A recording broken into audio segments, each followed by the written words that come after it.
What we need to do for an amperage upgrade is we need to put the high amperage stator winding inside the front plate.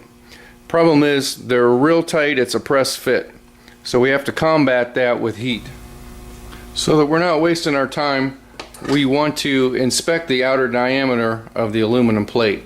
Because of the press fit and corrosion on the ferrous stator, it can cause blow-ups or crackouts on the side of the plate. So we have to inspect the outside of the plate to make sure there's no corrosion cracks, because we don't want to waste our time. You can correct the situation. These plates are not real expensive and we can supply them. After the inspection and we've seen that our drive-in plate is good, the first thing we want to do is remove the 4 through bolts that hold the stator in.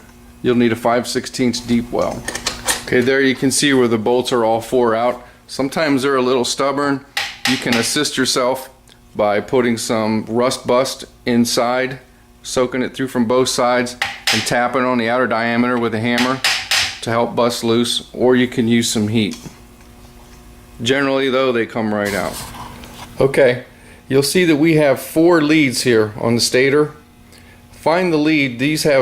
Find the lead in the middle that has more wires going to it. You'll see this lead here has 2 wires and the other 2 have 2 wires. The one in the middle, the junction connection, there'll be about 6 wires going to it. So locate that one. So viewing that eyelet where the junction is, we want to position that so that it's straight up and down, so that the hole is perpendicular to the top of the frame. Then take a black magic marker or a paint stick or a scratching tool and strike a line perfectly underneath the center of this hole. Now we want to heat it up in an oven at 350 to 400 degrees for about 15 to 20 minutes. We have a little toaster oven. We'll put 1 or 2 of them in, but you can put it in a bigger oven or whatever you like.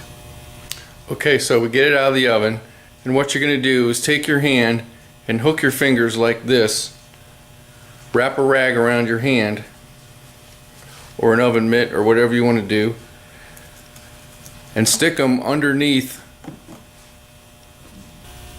and try and hook your fingers underneath the bottom of the stator windings, so that when you tap with a hammer on the outer aluminum housing, you're supporting the weight of what you're working on by holding on to the stator.